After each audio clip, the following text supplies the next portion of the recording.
Hello and welcome to our next video.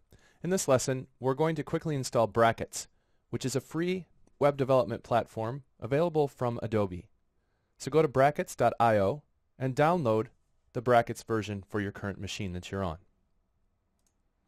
Once you get that downloaded, double-click on the installer to run the installer. So I'm going to install Brackets to the default location, which is going to be C Program Files x86 Brackets. Go ahead and click Install. And this may take just a moment to complete.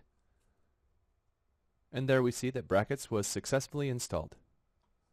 Once it's installed then, we can simply click on the program and bring it up, and we're ready to start developing using the Brackets program. And that wraps up our quick installation of Adobe Brackets. Thank you very much. We'll see you next time.